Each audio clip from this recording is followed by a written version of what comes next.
చదువుదాం. పరిశుద్ధ బైబిల్ గ్రంథంలో నుండి హోషియా గ్రంథము 14వ అధ్యాయము. దేవుని పరిశుద్ధ గ్రంథములో నుండి 14వ అధ్యాయము 8వ వచనం 9వ వచనం 8-9 వచనాలు. ఎఫ్రాయిము బొమ్మలతో నాకిక నిమిత్తమేమి, నేనే ఆలకించుచున్నాను. నేనే ఎఫ్రాయిమును గూర్చి విచారణ చేయుచున్నాను. నేను చిగురు పెట్టు సరళ వృక్షము వంటి వాడను. నా వలననే నీకు ఫలము కలుగును. జ్ఞానులు ఈ సంగతులు వివేచింతురు, బుద్ధిమంతులు వాటిని గ్రహింతురు. ఎలయనగా యెహోవా మార్గములు చక్కనివి, నీతిమంతులు దాన్ని అనుసరించి నడుచుకొందురు గాని తిరుగుబాటు చేయువారికి వారి దారికి అది అడ్డము గనుక వారు తొట్టులుదురు. ప్రార్థన. ప్రేమ కలిగిన మా తండ్రి, వందనాలు, స్తోత్రాలు నాయనా. నీ మహాప్రేమ వాత్సల్యతలను బట్టి స్తుతిస్తున్నాను ప్రభువా. మీరు మాతో మాట్లాడండి. మీ యొక్క మెలనైన స్వరాన్ని మేము వినినట్లు దయ చూపండి. నీ కృపా కనికరాన్ని కోరుకుంటూ యేసు నామములో ప్రార్థించి వేడుకుంటున్నాను తండ్రి, ఆమేన్. మంచిది ప్రియులారా, దేవుని పరిశుద్ధ గ్రంథములో హోషియా గ్రంథాన్ని మనం చదువుకున్నాం. దేవుని యొక్క సేవకుడు, ప్రవక్త అయిన హోషియా అనేక విషయాలు ఈ అధ్యాయాల్లో తెలియజేశాడు. 14 అధ్యాయాలు ఉన్నాయి కదా. ఈ 14 అధ్యాయాలు దేవుడు ఒకే ఒక ఉద్దేశంతో రాయించాడు.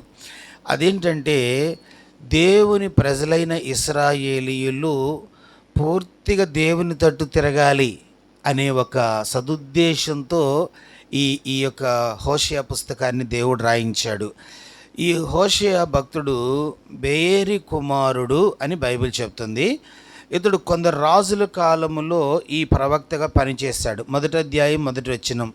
ఉజ్జియా, యోతాము, ఆహాజు, హిజ్కియా అను యూదా రాజుల దినములలోను, యెహోయాషు కుమారుడైన యరొబామును ఇజ్రాయేలు రాజు దినములలోను బేయేరి కుమారుడైన హోషియాకు, గమనించారా? కనుక ప్రత్యేకంగా పలానా కాలం, పలానా రాజు టైంలో ఈ ప్రవక్త మాట్లాడాడు, ఈ ప్రవక్త పనిచేశాడు, ఈ ప్రవక్త ప్రవచించాడు అని దేవుడు చక్కని వివరణిస్తూ ఉన్నాడు. దేవుడు ఎందుకు పలుమార్లు మరి హోషియాను ఇశ్రాయేలు ప్రజల ఎద్దుకు పంపించి వారిని బట్టి దేవుడు ఒక నిరీక్షణతో కూడిన మాట, ఒక అద్భుతమైన విషయాన్ని తెలియచేశాడు. అదేంటంటే 14వ అధ్యాయము 8వ వచనం. 14:8 ఏమంటాడంటే, ఆ వచనమంతా అవసరం లేదు. నేను చిగురు పెట్టు సరళ వృక్షము వంటి వాడను, నా వలననే నీకు ఫలము కలుగును. ఎంత మంచి మాట ఇది. దేవుడు తనను గూర్చి తాను మరి ఇశ్రాయేలు ప్రజలతో చెప్పుకుంటున్నాడు. ఓ ఇశ్రాయేలులారా, నా వలననే మీకు ఫలము కలుగును, నా వలననే మీకు లాభము దొరుకును, లేక నా వలననే మీరు ఆశీర్వదించబడుదురు. నేను ఎలాంటి వాడినో తెలుసా? చిగురు పెట్టు సరళ వృక్షము వంటి వాడను. ఎవరి గురించి ఎవరు చెప్తున్నారు? దేవుణ్ణి గూర్చి దేవుడు తన ప్రజలతో చెప్తున్నాడు. నా ప్రజలైన ఇశ్రాయేలులారా, నా వల్ల మీకు మేలు, నా వలన మీకు లాభం, నా వలన మీకు ఫలము, నా వలన మీకు ఇంకేమైనా దొరుకుతాయి. కనుక నేను ఎలాంటి వాడినో తెలుసా? చిగురు పెట్టు సరళ వృక్షము వంటి వాడను. ప్రియులారా, గమనించారా? ఇప్పుడు కొందరు సమాజంలో మనకి పరిచయం అవుతుంటారు. పరిచయమైనప్పుడు వారు ఎలాంటి వారో ముందు మనం తెలుసుకుంటాం. మొదట మనం ఏం తెలుసుకుంటాం? అసలు వారు ఎలాంటి వారు. ఆ ఎలాంటి వారో తెలిసిన తర్వాత అప్పుడు నెక్స్ట్ మనకు వచ్చే క్వశ్చన్ ఏంటి తెలుసా? వీళ్ళతో నాకు లాభమా నష్టమా? వీళ్ళతో నాకు ఆత్మీయంగా ఉంటుందా, లేక నా ఆత్మీయంగా నష్టపోతానా? ఆ తర్వాత లెక్కలు వచ్చేస్తాయి అన్నమాట. కనుక సహజంగా మనుష్యుడు సహజంగా ఆలోచించినట్టే దేవుడు చెప్తున్నాడు, నేను మీకు ఎలాంటి వాడినో తెలుసా? నేను మీకు ఎలాంటి వ్యక్తినంటే చిగురు పెట్టు సరళ వృక్షము వంటి వాడను. నా వలన మీకేం కలుగుతుందని చెప్తున్నాడు? ఫలము కలుగును. విచారకరమైన సంగతి ఏంటో తెలుసా? నా వలన మీకు ఫలము అని చెప్పినా ఇశ్రాయేలీయులు ఆయనతో సరిగా సంబంధం కలిగి జీవించటం లేదు. అందుకే ఈ అధ్యాయాల్లో దేవుడు వాపోతూ అనేక విషయాలు చెప్పాడు. చూస్తారా? పరిశుద్ధ గ్రంథంలో నుండి 8వ అధ్యాయం 1వ వచనం. హోషేయ గ్రంథం 8వ అధ్యాయం 1వ వచనం. బాకా నీ నోటను ఉంచి ఊదుము, జనులు నా నిబంధనను అతిక్రమించి నా ధర్మశాస్త్రమును మీరి ఉన్నారు. అది విషయం. కనుక దేవుడు సంతోషిస్తాడా? ప్రవక్త అంటున్నాడు, బాకా నీ నోట ఉంచు. బాకా అంటే ఇదిగో ఈ వాక్యాన్ని నీ నోట ఉంచి ఊదు అంటే ప్రకటించు. ఎందుకు ప్రకటించాలి ప్రభా? వాళ్ళు ఏమైనా వింటారా, పెడతారా, లోబడేవాళ్ళ? నేను చేయలేను ప్రభా అంటే దేవుడు అంటున్నాడు, కాదు కాదు, వాళ్ళు నా ఆజ్ఞను అతిక్రమిస్తున్నారు, నష్టపోతారు. బాగా నీ నోట పెట్టుకొని ప్రకటించు అన్నాడు.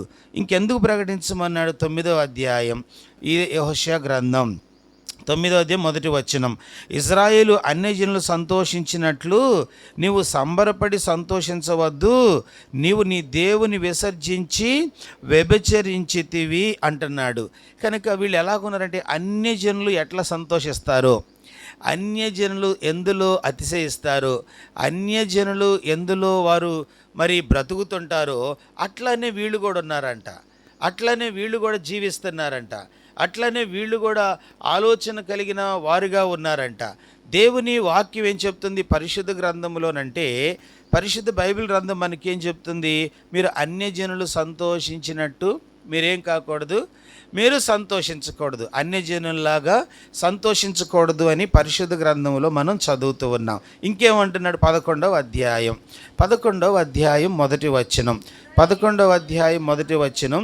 ఇజ్రాయేలు బాలుడయుండగా నేను అతని ఎడల ప్రేమ కలిగి నా కుమారుని ఐగుప్తు దేశములో నుండి పిలిచితిని. ప్రవక్తలు వారిని పిలిచినను బయలుదేవతలకు వారు బలు నర్పించిరి, విగ్రహములకు ధూపం వేసిరి. ఎఫ్రాయిమును చెయ్యి పట్టుకొని వానికి నడక నేర్పిన వాడను నేనే, వారిని కౌగిలించుకొని వాడను నేనే వారిని స్వస్థపరిచిన వాడనైనను ఆ సంగతి వారికి అది. కనుక నేనే కౌగిలించుకున్నా, నేనే స్వస్థపరిచా, నేనే చెయ్యి బట్టి నడిపించా, నేనే వారికి భక్తిని నేర్పినా, నేనే వారికి ఉపదేశాన్ని ఇచ్చాను. అయితే వాళ్ళు కనీసం మనస్సును కూడా పెట్టటం లేదు. కనుక వారు అన్యజనులా సంతోషిస్తున్నారు. వారేమో జ్ఞానం లేని వారికి ఉన్నారు.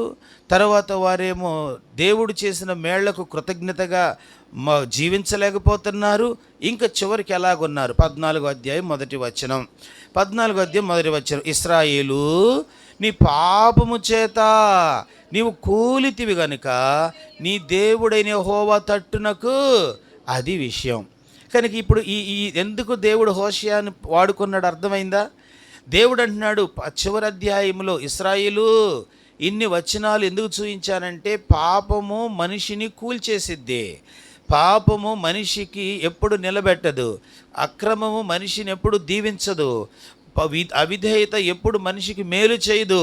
ఇజ్రాయేలు, నీ పాపము చేత నీవు కూలితివి గనుక నీవు నీ దేవుడి తట్టు ఏం చేయాలి? నీ దేవుని తట్టు నీవు తిరగాలి. నీ దేవుని తట్టు నీవు తిరగాలని వాక్యంలో ప్రియులారా మనం చదువుతున్నాం. కనుక తిరిగితే దేవుడు వాళ్ళకి ఇచ్చే గొప్ప వాగ్దానం, తిరిగితే దేవుడు వారితో మాట్లాడే గొప్ప మాట ఏంటంటే ఇప్పుడు 8వ వచనం 14 ఎఫ్రాయిము బొమ్మలతో నాకిక నిమిత్తమేమి, నేనే ఆలకించుచున్నాను, నేనే ఎఫ్రాయిమును గూర్చి విచారణ చేయుచున్నాను. నేను చిగురు పెట్టు సరళ వృక్షము వంటి వాడను, నా వలననే నీకు ఏం కలుగుతుందంట? కనుక నేను చిగురు పెట్టే సరళ వృక్షం వంటి వాడను, నా వలన నీకేం కలుగుతుంది? ఫలము. కనుక మొదటి నుండి ఎలాగున్నాడు ఎఫ్రాయిము అంటే? ఇశ్రాయేలు ప్రజలంటే ఒక అపనమ్మకస్తురాలైన భార్య భర్త ఎడల అపనమ్మకంగా ఉన్నట్టు, పరలోకపు దేవుడైన ప్రభు అయిన యేసుక్రీస్తు ఎడల సంఘమనే ఇజ్రాయేలు అనగా ఆత్మ సంబంధమైన భార్యగా కాబోయే సంఘము అపనమ్మకంగా ఉన్నారు. అందుకు దేవుడు ఓర్చుకోలేకపోతున్నాడు, దేవుడు తట్టుకోలేకపోతున్నాడు, దేవుడు బాధపడుతున్నాడు, దేవుడు తన సేవకులను పంపిస్తున్నాడు, దేవుడు తన యొక్క వర్తమానాన్ని పంపుతున్నాడు. వారికి ఏ భాషలో చెప్తే అర్థమవుతుందో అప్పుడప్పుడు అంటాం, నేను నీకు ఇంకెట్లా చెప్పాలరా అంటే తలగొట్టుకొని చెప్తారు అప్పుడప్పుడు అమ్మా నాన్నలు పిల్లలకి. కదూ, నేను నీకు ఎట్ట చెప్తే నీకు అర్థమవుతుంది అంటారు. దేవుడు కూడా అలాగే లోబడని పిల్లలకు ఎట్లా చెప్పాలో అర్థం కాక ఈ అధ్యాయములో ఏమన్నాడో తెలుసా? ఓ ప్రవక్త అయిన హోషేయ, నీవు వెళ్ళి ఒక వేషను పెండ్లి చేసుకో, బిడ్డలు కలుగుతారు అని చెప్పాడు. దేవుడు ఇశ్రాయేలు జనాంగాన్ని అపవిత్రమైన వారిగా పోల్చాడు, అజ్ఞానములో నశించిపోతున్న వాళ్ళగా పోల్చాడు, అవిధేయతలో చచ్చిపోయిన వాళ్ళగా పోల్చి దేవుడు అంటున్నాడు, అయినా పర్వాలేదయ్యా, నీవు తిరిగి వస్తే, నీవు తిరిగి నా వైపు తిరిగితే, తిరిగి నీ మనసు మార్చుకోవడానికి ఇష్టపడితే, నేను నీకు చిగురు పెట్టు సరళ వృక్షము వంటి వానిగా ఉంటా. నేను నీకు చిగురు పెట్టు సరళ వృక్షం వంటి వానిగా ఉంటా. ప్రియులారా, గమనించండి, బైబిల్ పరిశుద్ధ గ్రంథంలో ఎన్నో రకాలైన వృక్షాలు ఉన్నాయి కదా. ఎన్నో కర్పూర వృక్షాలు ఉన్నాయి, దేవదారు వృక్షాలు ఉన్నాయి, ఒలీవ వృక్షాలు ఉన్నాయి, ఏమండి ఇంకా రకరకాలైన పుత్రదాత వృక్ష ఫలాలు కలిగిన ఆ చెట్లు ఉన్నాయి, ఎన్నో ఉన్నాయి. వాటిలో నిజంగా సరళ వృక్షం అనేది కూడా ఒక శ్రేష్టమైనది. సరళ వృక్షానికి కొన్ని లక్షణాలు ఉన్నాయి. సరళ వృక్షం చాలా విశాలంగా ఉంటుంది, సరళ వృక్షం చాలా ఎత్తుగా పెరుగుతుంది. సరళ వృక్షం కింద ఇంట్లో కూర్చున్నట్టు కూర్చొని పెద్ద మనుషులు వ్యవహారం చేసేవాళ్ళు. అంటే ఇది ఒక వేదికలాగుండేది. చదువుతారా? న్యాయాధిపతుల గ్రంథం 1వ వచనం చదవండి. న్యాయాధిపతుల గ్రంథము పరిశుద్ధ గ్రంథములో నుండి 4వ అధ్యాయము 5వ వచనం. 4వ అధ్యాయము న్యాయాధిపతుల గ్రంథము 4వ అధ్యాయం 5వ వచనం. ఆమె ఎఫ్రామీయుల మాన్యమందలి రామాకును బేతేలునకును మధ్యనున్న దెబోరా సరళ వృక్షము క్రింద కూర్చుండుటకై తీర్పునకై కూర్చుండుటకద్దు, తీర్పు చేయుటకై ఇజ్రాయేలీలు ఆమె యొద్దకు. కనుక ఈమె ఎక్కడ కూర్చున్నది? అదొక పెద్ద వేదికలాగా ఉండేది, ఒక జడ్జిమెంట్ ప్లేస్, కోర్టు లాగా ఉండేదేమో. చల్లగా కొమ్మలు ఇంత పెద్దగా విశాలంగా ఒక పెద్ద చెట్టులాగా ఉండేది కనుక చల్లగా ఉంటుంది. రచ్చబండి అంటారేమో, బహుశా అక్కడ కూర్చొని ఆ దెబోరా గారు కూర్చునేవాళ్ళు. ఇజ్రాయేల్ ప్రజలు వచ్చేవాళ్ళు, అమ్మగారు మాకు ఈ అన్యాయం జరిగింది, మా ఇంటి పక్కోడు మా స్థలం ఆక్రమించుకున్నాడు, మా పొలం ఒకటి కాజేశాడు, మా గేదెలను ఒకటి తీసుకెళ్ళాడు, పలానోడు అన్యాయంగా నన్ను కొట్టాడు. కనుక న్యాయం కోసం ఆమె దగ్గరికి వచ్చేవాళ్ళు. ప్రజలు. ఆమె ఎక్కడ కూర్చునేది? తన ఇంటికాడ కాదు, ఎక్కడ కూర్చునేదంట? సరళ వృక్షం కింద కూర్చొని దేవుని న్యాయపు తీర్పు ప్రజలకు అందిస్తుంది. కనుక సరళ వృక్షం అనేది విశాలమైనది, చాలా ఎత్తైనది. రెండవది, అది మంచిగా సువాసన కలిగినది. ఆ చెట్టు దగ్గర ఒక మల్లెపూల చెట్టు దగ్గర మంచి వాసన ఎలాగ ఉంటుందో, అలా గులాబీల చెట్టు దగ్గర ఎలాగో మంచి ఫ్లవర్ వాసన ఎలా ఉంటుందో, ఇక్కడ కూడా మంచి వాసనతో ఉండేది, పరిమళంగా ఉండేది. కనుక ఎంతో విలువైన లక్షణాలు కలిగిన సరళ వృక్షం. ఇంకా చెప్పాలంటే అది ఎప్పుడు చిగురు పెడుతుంటుంది. అదే కదా మనకు వాక్యం చెప్తుంది, చిగురు పెట్టుచుండు సరళ వృక్షము వంటి వాడిన. సీజన్తో సంబంధం లేదు, కాలంతో సంబంధం లేదు. వేసవకాలం, వర్షాకాలం, ఎండాకాలం, చలికాలం, ఏ కాలమైనా సరే ఎప్పటికప్పుడు చిగురిస్తూ ఉంటుంది. ఆ పాతి పోతుంటే క్రొత్త వస్తూ ఉంటే, కాయలు కాస్తూ ఉంటే, అద్భుతంగా ఎప్పుడు కళకళలాడుతూ జీవంగా ఉండేది. ఇది అచ్చం యేసు ప్రభువుకు సాదృశ్యం. అర్థమైందా? యేసు ప్రభు కాలాలకు అతీతంగా, పరిస్థితులకు అతీతంగా, నిజంగా లోక ధర్మాలకు అతీతంగా ఆయన ఎప్పుడు తన ప్రజలకు కార్యం చేస్తూనే ఉంటాడు, ఎప్పుడు తన ప్రజలకు మేలు చేయడానికి ఇష్టపడతానే ఉంటాడు. అందుకే పాడైన ఇశ్రాయేలును చూసి జాలిపడిన దేవుడు కనికరంతో వాళ్ళతో అంటున్నాడు, ఇశ్రాయేలు, నీవు నీ పాపం చేత కూలేవు కాబట్టి నీవు తిరిగి నా యొద్దకు రా. నీవు నా ఎద్దుకు వస్తే నేను ఎలాంటి వాడినో నీకు తెలుసా? ఎలాంటి వాడు ప్రభువా? నేను చిగురు పెట్టు సరళ వృక్షము వంటి వాడను. నేను ఎలాంటి వాడినంట? నేను చిగురు పెట్టు సరళ వృక్షము వంటి వాడను. నా వలన నీకు చెప్పండి ఏం కలుగుతుంది? ఎంత మంచి మాట. దేవుని వలన మనకు ఫలము కావాలి అని మనం ఆశిస్తే మనము ఈ వర్తమానానికి హృదయాన్ని ఇవ్వాలి. దేవుని వలన నా బిడ్డలు ఫలం పొందాలి, దేవుని వలన నేను ఫలం పొందాలి, దేవుని వలన నేను దీవించబడాలి అని నువ్వు అనుకుంటే ఖచ్చితంగా దేవుని వాక్యానికి విధేయత చూపటానికి హృదయాన్ని సిద్ధపరచుకోవాలి. గమనించండి, దేవుని వలన ఫలము పొందాలి అంటే సరళ వృక్షమునకు సాదృశ్యంగా ఉన్న ప్రభువైన యేసుక్రీస్తు వారితో మనము అంటుకట్టబడాలి. మనం ఏం చేయాలంట?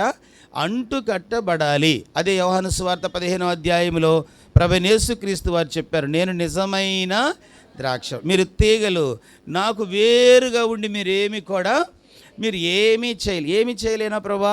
చేయలేవు. ప్రయాణము చేయలేను, ఉద్యోగము చేయలేను, వ్యవసాయము చేయలేను, చదవలేవు, జ్ఞాపక శక్తి ఉండదు, ఆరోగ్యంగా ఉండలేవు, ఎదగలేను, ఊపిరి పీల్చలేవు. అది విషయం, ఊపిరి కూడా పీల్చలేవు.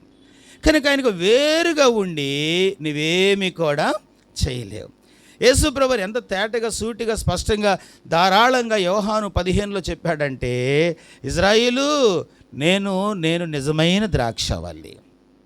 మీ పితరులాగా నేను కారు ద్రాక్షాన్ని కాదు, మీ పితరులాగా చేదు ఫలాన్ని కాదు, నేను నిజమైన ద్రాక్షవల్లి. మీరు నాతో అంటు కట్టబడితే మీరేం చేస్తారు?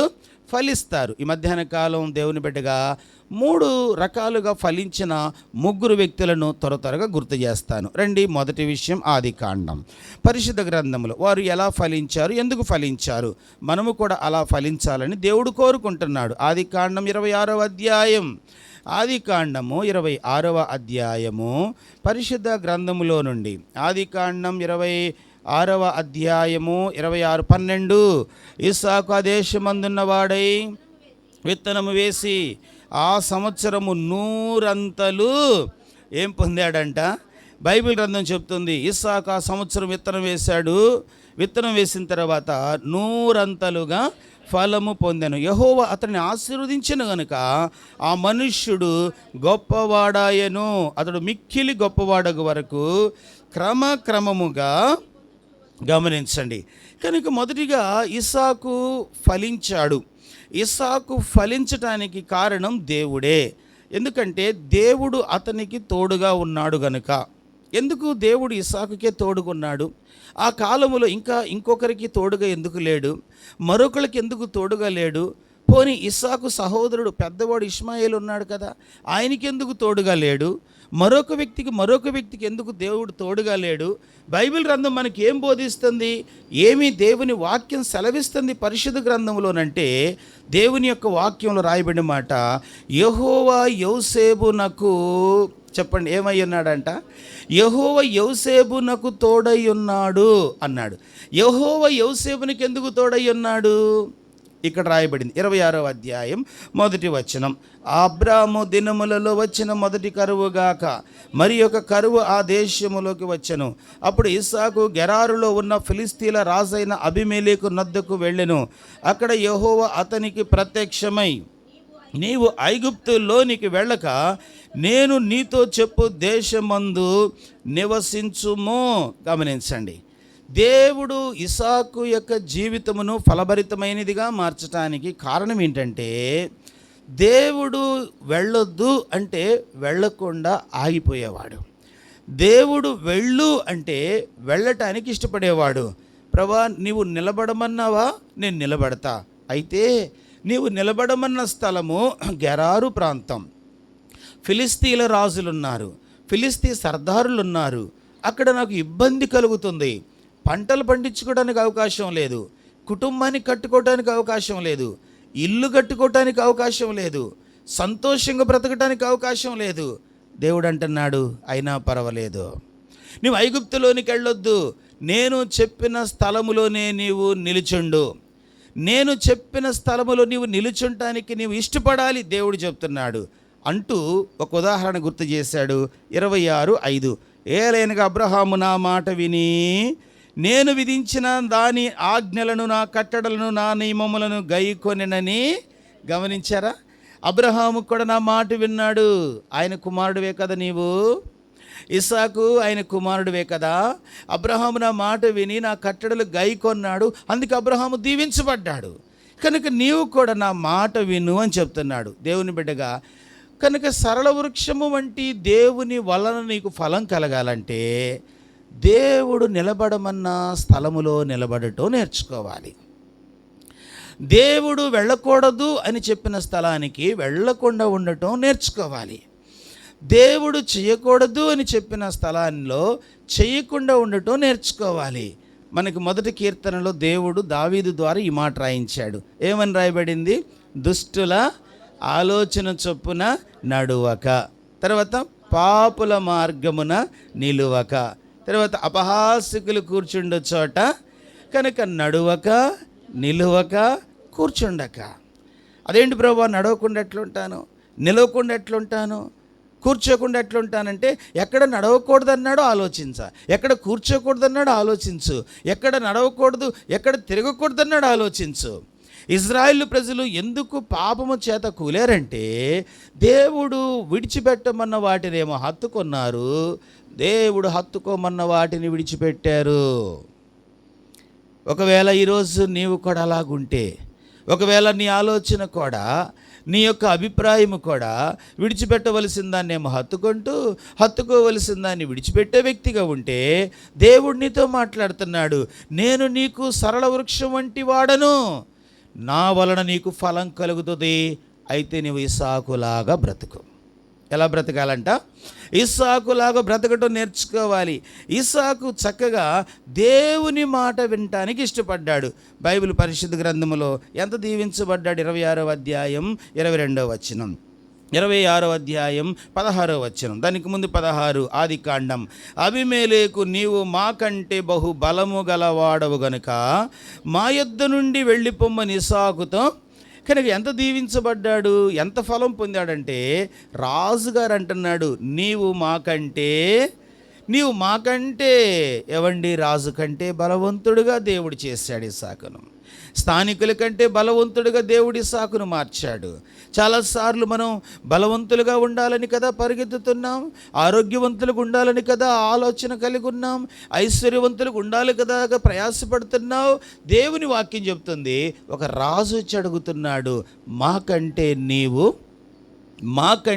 నీవు ఎలాంటి వాడవంట? కనుక బలము గలవాడు. ఎట్లాగయ్యాడు? సరళ వృక్షము వంటి దేవుని వలన ఇస్సాకునకు ఏం కలిగిందంట? ఫలము కలిగింది. ఇస్సాకుకు ఫలం ఇచ్చిన దేవుడు నీకు ఇవ్వడా?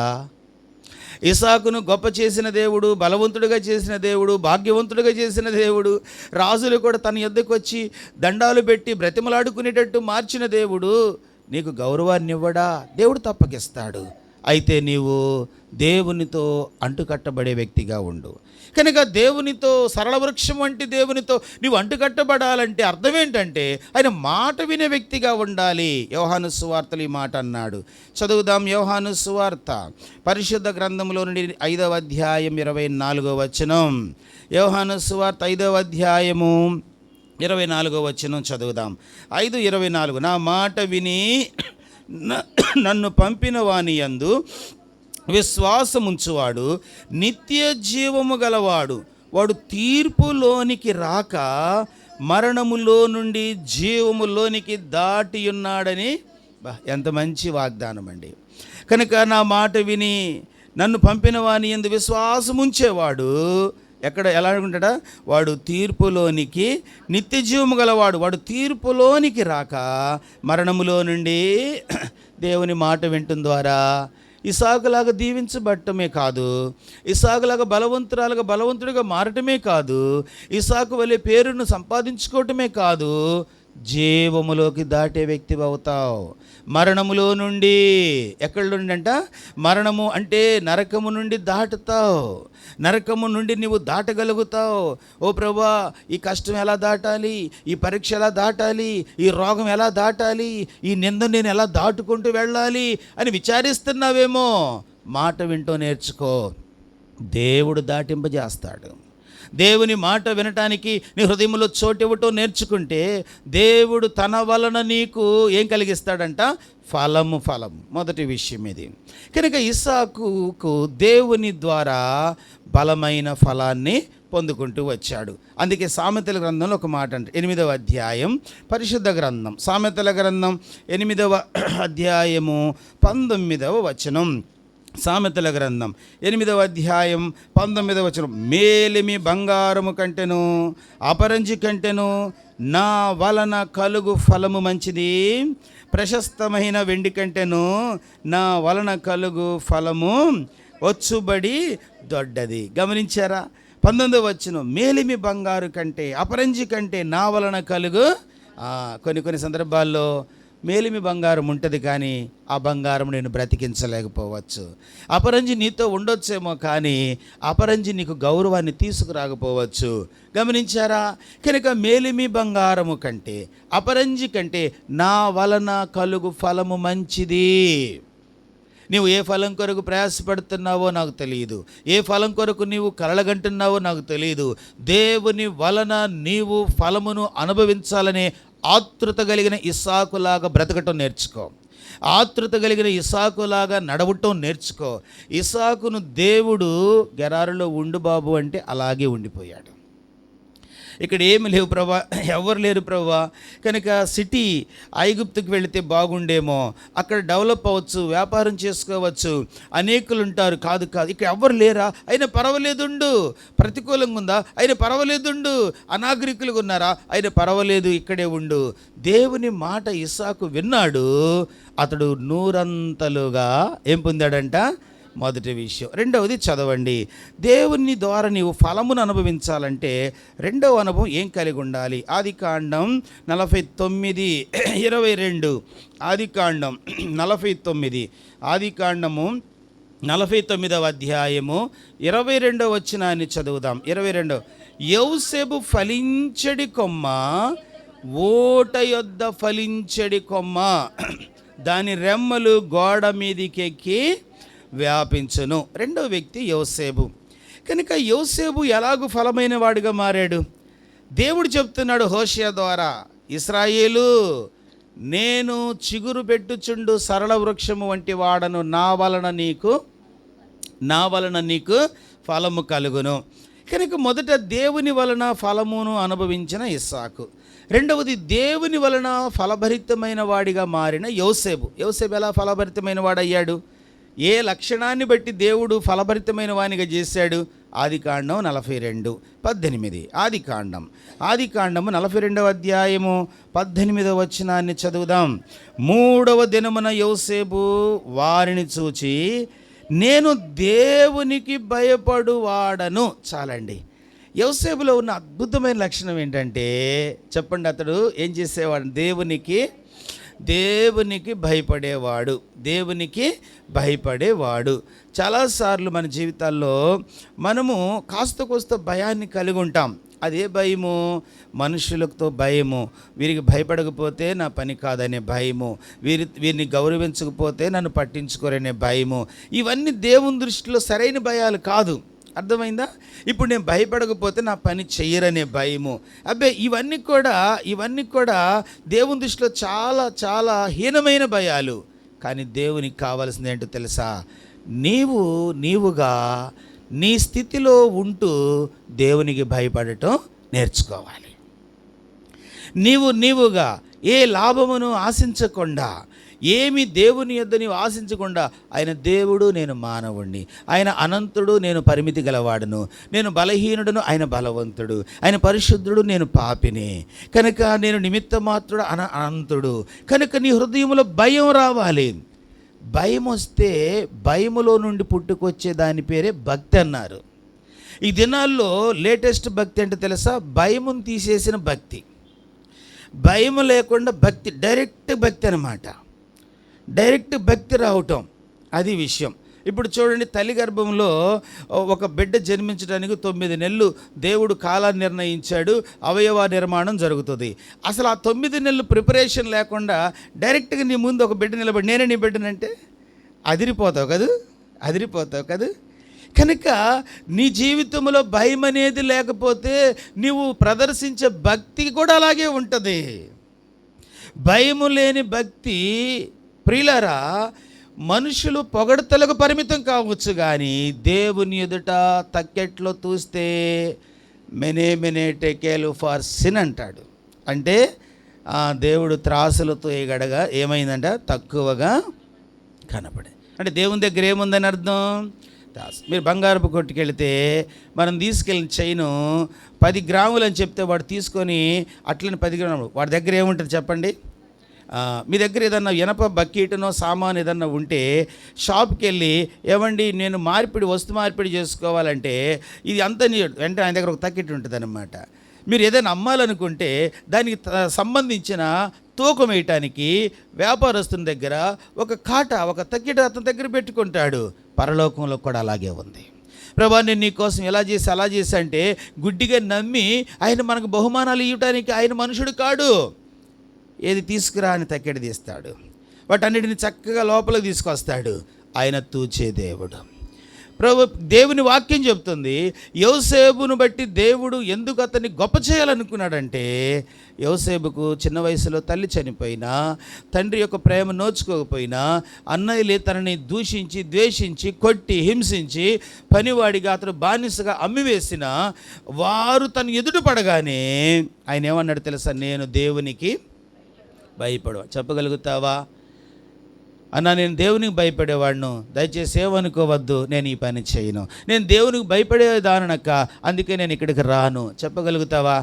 ఏముందులే పద, ఏముందులే నడు, ఏముందులే తింటే ఏంటి, తాగితే ఏంటి, వెళితే ఏంటి, చూస్తే ఏంటి, కనుక ఏది మాట్లాడినా ఏది చేసినా ఎక్కడున్నా దేవుడు చూడను అనుకునే భక్తి జీవితం ప్రియులారా రేపు పరలోకానికి చేర్చదండి, పరలోకానికి చేర్చదు. దేవుని వాక్యం చెప్తుంది కదా, నేను చిగురు పెట్టుచుండు సరళ వృక్షము వంటి వాడను, నా వలన నీకేం కలుగుతుంది? ఫలము కావాలా? అట్లయితే యోసేపులాగా బ్రతుకు. యోసేపు ఎలా బ్రతికాడు? దేవునికి చెప్పండి భయపడువాడు, దేవునికి భయపడు. దేవునికి అంత భయపడిద్ది, మనుషుడు కాకుండా. ఒక మాట చదువుతారా? పరిశుద్ధ గ్రంథంలో నుండి రాజుల గ్రంథము, మొదటి రాజుల గ్రంథం 19వ అధ్యాయం. మొదటి రాజుల గ్రంథము 19వ అధ్యాయము 11వ వచనాన్ని చదువుదాం. మొదటి రాజుల గ్రంథం 19:11. అందుకు ఆయన, నీవు పోయి పర్వతం మీద యెహోవా సముఖమందు నిలిచియుండుమని సెలవిచ్చెను. అంతటా యెహోవా ఆ వైపున సంచరింపగా బలమైన పెనుగాలి లేచెను. యెహోవా భయమునకు పర్వతములు బద్దలాయెను. ఈ మాట మీకు అర్థమైంది అనుకుంటున్నాను. పర్వతం బద్దలయ్యింది. ఎందుకంటే ఆయన సంచరించెను. ఎవరాయన? ఆ దేశ రాజు కాదు, ఆ దేశ ప్రధాని కాదు. ఆయన సంచరించెను. పర్వతానికి తెలుసు ఆయన ఎవరో కనుక సృష్టికర్త అయిన దేవుని యొక్క స్పర్శ పర్వతాల దగ్గరికి రాగానే, ఆయన సంచరించిన సంగతి వాటికి తెలియగానే అవి బద్దలైనవి. ఇంకా తర్వాత ఏమంటున్నాడు? గాలి యెహోవా భయమునకు పర్వతములు బద్దలాయను, శిలలు చిన్నాభిన్నములాయను. కానీ కనుక శిలలు కూడా ఏమైపోయినాయి అంట? శిలలు అంటే రాళ్ళు. శిలనైన నన్ను అంటాం కదా, ఎప్పుడు అదేనా శిలనైన నన్ను. కనుక శిలలు చిన్నాభిన్నములు అయిపోయినాయి. పర్వతం మీద పెద్ద పెద్ద బండలు, వాటిని చూస్తే గుండెలు అదిరిపోతాయి. అంతంత పెద్ద పెద్ద రాళ్ళు బండలు. ఆయనకు వచ్చాడండి. దేవుడు అక్కడికి వచ్చి వాళ్ళని గద్దించలేదు, ఏమనలేదు, కళ్ళిరువు చూడలేదు. ఊరికి అట్లా ఒక్కసారి విజిట్ చేశాడు అంతే. ఇట్లొచ్చి అట్లా వెళ్ళిపోయాడు. పర్వతాలు బద్దలైపోయినాయి. ఎంత చక్కగా రాశాడంటే పరిశుద్ధాత్ముడి వాక్యాన్ని, ఆయన భయమునకు అని రాశాడు. ఎందుకు చిన్నాభిన్నములైన భూకంపం వచ్చిందా? కాదు, ఆయన భయమునకు. ప్రియులారా గమనించండి, దేవుని భయానికి పర్వతాలను పగులుతున్నాయి కానీ ఇంత చిన్న హృదయం పగలటం లేదు. దీన్ని బట్టి ఎవరు కట్టిన ఆత్మలో అర్థం చేసుకోండి. కనుక దేవుని వాక్యం చెప్తుంది, దేవుని వలన మనకు ఫలము కావాలి. ఈ 2026 సంవత్సరములో నీవు ఫలభరితమైన వ్యక్తిగా ఉండాలని దేవుడు కోరుకుంటున్నాడు. ఎఫ్రాయిము నీకు బొమ్మలతో పనేంటి అని దేవుడు అంటున్నాడు. అంటే జీవము లేని వారితో నీకేంటి సంబంధం అని దేవుడు అడుగుతున్నాడు. మాట్లాడని వాళ్ళతో నీకేంటి సంబంధం అని దేవుడు అడుగుతున్నాడు. ఉపయోగం లేని వాళ్ళతో నీకేంటి పోలికని దేవుడు అడుగుతున్నాడు. నేనైతే నీకు సరళ వృక్షము వంటివాడు, నా వలన నీకేం కలుగుతుంది? ఫలము కలుగు. యోసేపు దేవునికి ఏం చేశాడంట? అందుకు దేవుడు అనుకున్నాడు, నాకు భయపడేవాడినే సింహాసనం మీద కూర్చోబెడితే బాగుండు అనుకున్నాడు. నాకు భయపడేవాడినే రాజులాగా చేస్తే బాగుండు అనుకున్నాడు. యోసేపును ప్రియులారా దేవుడు అమితంగా హెచ్చించాడు. మనకు తెలుసు యోసేపుని ఎంత హెచ్చించాడంటే, రాజు అంటాడు ఒకానొక సముద్రములు ప్రజలందరూ వెళ్ళి, అయ్యా ధాన్యం లేదు, కరువు వచ్చేసింది అని రాజు దగ్గరికి వెళ్ళి మొరపెట్టుకుంటే, రాజు అన్నాడు కదా, నా దగ్గరికి ఎందుకు వచ్చారు, యోసేపు ఉన్నాడు కదా, మీరు యోసేపు దగ్గరికి వెళ్ళి యోసేపుని అడగండి. కనుక ప్రతి సమస్యకు పరిష్కారంగా మారాడు, ప్రతి వాళ్లకు దీవెనకరంగా మారాడు, అనేకులకు ఆహారం పెట్టేవాడిగా మారాడు. ఈరోజు ఇలాంటి ఆశీర్వాదకరమైన వ్యక్తిగా నీవు ఉండాలని దేవుడు కోరుకుంటున్నాడు. నీవు అనేకులకు పెట్టే వ్యక్తిగా ఉండాలని, నీవు అనేకులకు సలహాలు ఇచ్చే వ్యక్తిగా ఉండాలని, అనేకులకు దీవెనకరమైన వ్యక్తిగా ఉండాలని, నీ ద్వారా అనేకులు పోషించబడాలని, నీవు అనేకులకు ఒక యోసేపులాగా మారాలని దేవుడు ఆశపడుతున్నాడు. అయితే నువ్వేం చేయాలంటే ఆయనకు చెప్పండి, ఏం చేయాలంట? మొదటి ఫలం ఏంటంటే మాట వినే లక్షణం. రెండవది అనుభవం ఏంటంటే భయపడే లక్షణం. మూడవది చదివి మనం ప్రార్థనలోకి వెళతాం. మత్తయి సువార్త పరిశుద్ధ గ్రంథంలో నుండి 3వ అధ్యాయం.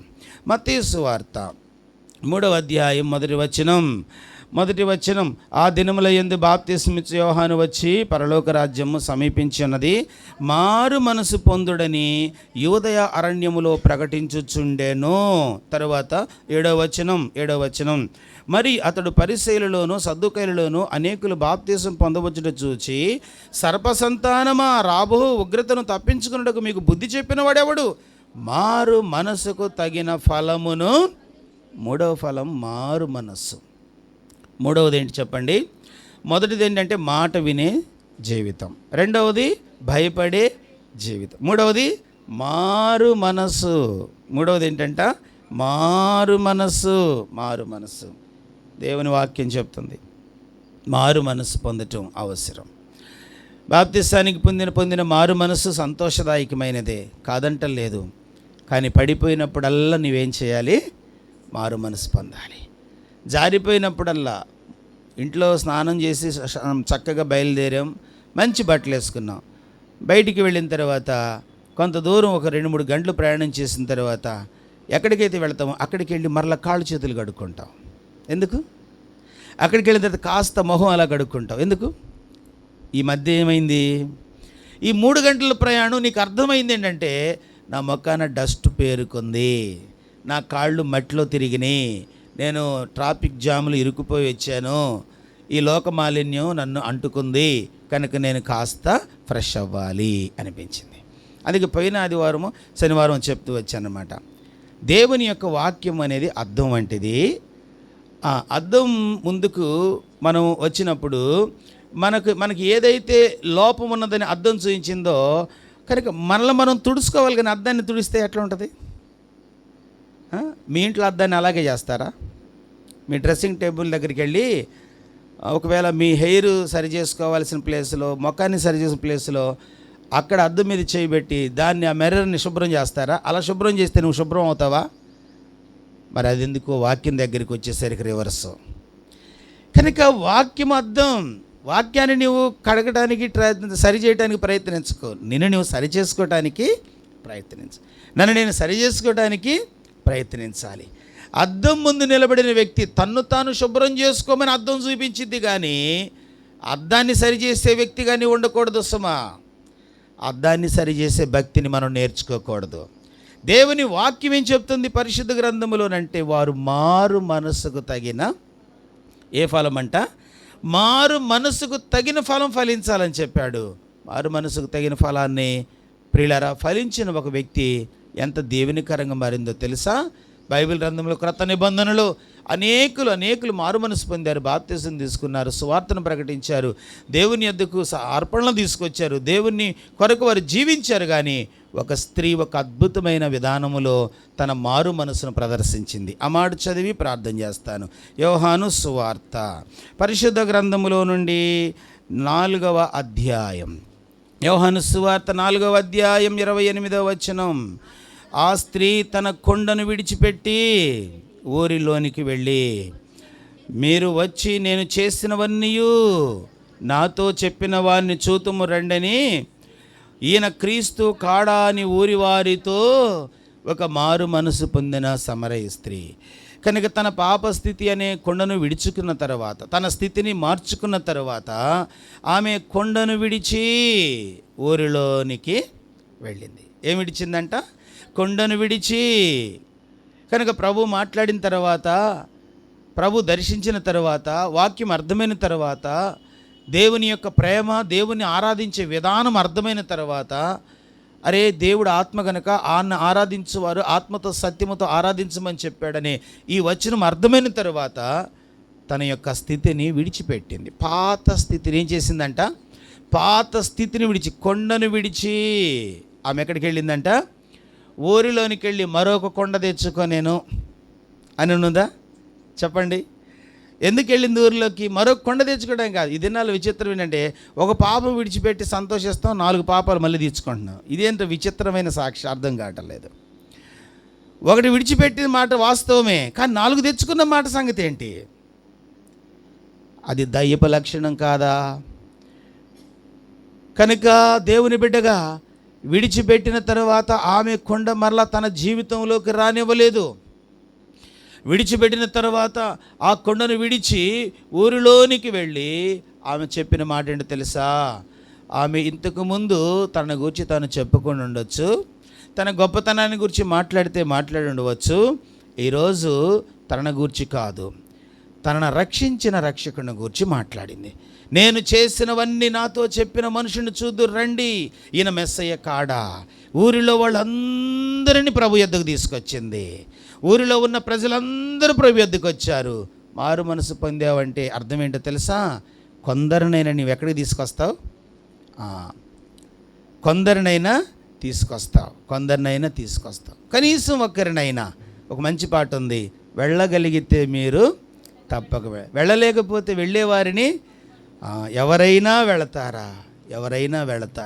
నా పేరే తెలియని ప్రజలు, పేరు తెలుసు అనుకుంటూ తెలియనట్టు బ్రతికేవాళ్ళు, భక్తి తెలుసు అంటూ తెలియనట్టు బ్రతికేవాళ్ళు, వాక్యం తెలుసు అంటూ దాని శక్తిని ఆశ్రయించకుండా బ్రతికేవాళ్ళు, ఆరాధన తెలుసు అంటూ ఆరాధనకు ఎంత విధేయత చూపాలో తెలియకుండా బ్రతికేవాళ్ళు మన మధ్య లేరంటారా? వాళ్ళ మధ్య నీవు ఒక సమర స్త్రీగా మారొద్దా? వాళ్ళ మధ్య ఒక సమర స్త్రీగా నీవు పని చేయవద్దా? వాళ్ళ మధ్య సమర స్త్రీగా సాక్ష్యం ఇవ్వద్దంటావా? దేవుని వాక్యం చెప్తుంది, వారందరినీ ఆమె మెస్సయ్య యొద్దకు, క్రీస్తు యొద్దకు, అంటే రక్షకుని యొద్దకు తీసుకొచ్చింది.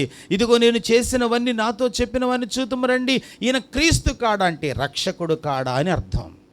కనుక రక్షకుని యొద్దకు ఆమె ఏం చేసిందంట? వారందరినీ తీసుకొచ్చింది. ఈరోజు దేవుని బిడ్డలుగా దేవుడు అంటున్నాడు కదా, ఆమెకు పరలోకంలో ఎంత ఫలం ఉంటుంది మీరు ఆలోచించండి. నా వలన మీకేం కలుగును? ఊరిని తీసుకొచ్చిందండి. ఆమెను బట్టి ఎవరు అభ్యంతరపడలేదు, ఆమెను బట్టి ఆశీర్వదించబడ్డారు. నీవు సంఘములో అభ్యంతరంగా ఉంటున్నావా? ఆశీర్వాదకరంగా ఉంటున్నావా? అనేకులను ఆకర్షించే వ్యక్తికి ఉంటున్నావా? అనేకులకు అభ్యంతరంగా ఉంటున్నావా? పరీక్షించుకో, ప్రార్థనాపూర్వకంగా దేవుని పాదాలు పట్టుకో. దేవుడు అంటున్నాడు, ఎఫ్రాయిము బొమ్మలతో నీకు పని ఏంటి? నేను నీకు ఎలాంటి వాడను? సరళ వృక్షము వంటి వాడను. నా వలన నీకేం కలుగుతుంది? మోకరించు, ప్రార్థన చేసుకుందాం. ప్రభువా, నన్ను కూడా యోసేపు వలె ఆశీర్వదించయ్యా. నన్ను కూడా ఒక ఇస్సాకు వలె ఆశీర్వదించిన ఆయన. నేను కూడా ఒక సమరయ స్త్రీ వలె ఉండాలయ్యా. నన్ను దాటి వెళ్ళొద్దు. సరళ వృక్షము లాంటి మీరు నా వలన నీకు ఫలము కలుగుతుందని మాట్లాడావు. నేను ఎక్కడో దొరుకుతుంది ఫలం అనుకున్నా, ఎవరో ఇస్తారులే ఫలం అనుకున్నా. నన్ను క్షమించు, నా వెర్రితనాన్ని క్షమించు, నా అజ్ఞానాన్ని క్షమించు, నా బలహీనతలు క్షమించు. దేవా, నన్ను కనికరించు. ప్రభువుని అడుగుతావా? ప్రభువా, నన్ను నూతనపరచు, నన్ను ఒక శ్రేష్టమైన వ్యక్తిగా చేయి. ఎన్నో మార్లు నేను ఇస్సాకులాగా ఉండలేకపోయినా, యోసేపులాగా ఉండలేకపోయినా, ఆ యొక్క సమరయ స్త్రీలాగా నేను నీ కొరకు మాట్లాడలేకపోయినా, నన్ను కనికరించి నన్ను ఒక నూతనమైన వ్యక్తిగా చేయి. నీ వల్ల నాకు ఫలం ఇవ్వయ్యా. ఫలము లేని వ్యక్తిని అయిపోయినానయ్యా. ఆర్థికంగా ఎదుగుదల లేని వ్యక్తినైనా, ఆరోగ్యపరంగా ఎదుగుదల లేని వ్యక్తినైనా, ఆత్మీయంగా ఎదుగుదల లేని వ్యక్తినైపోయినా నన్ను ఫలములతో నింపు, నా దోషాలు క్షమించని ప్రభువుని అడిగితే ప్రభు నీకు సహాయం చేస్తాడు. ప్రభు నిన్ను ఒక నూతనమైన వ్యక్తిగా చేయడానికి ఇష్టపడుతున్నాడు. ప్రభు నిన్ను ఒక శ్రేష్టమైన వ్యక్తిగా చూడటానికి ఇష్టపడుతున్నాడు. ప్రభు మనను తన మహిమ కొరకు ఆశీర్వాదకరమైన వ్యక్తిగా చూడటానికి ఇష్టపడుతున్నాడు. హోషియాతో మాట్లాడిన దేవుడు, హోషియాను పంపి మాట్లాడిన దేవుడు ఈ మధ్యాహ్న కాలం సహోదరుడు నీతో మాట్లాడలేదా? నీకు ఫలమివ్వాలనుకునే దేవుడు నిన్ను దర్శించలేదని నీవు అనుకుంటున్నావా? ప్రభువా, నేను ఇసాకులాగా ఉండునట్లు చేయి, యోసేపులాగా ఉండునట్లు చేయి, సమరయ స్త్రీ వలె నీ సాక్షిగా మారునట్లు చేయి. ప్రభు అట్టి కృపలో మనల్ని నడిపించి ఆశీర్వాదకరమైన వారిగా మార్చినట్లు ప్రభు కృప కొరకు వేడుకుందాం. అలాగూ ప్రార్థనాపూర్వకంగా ప్రార్థనలో నాతో ఏకీపించండి.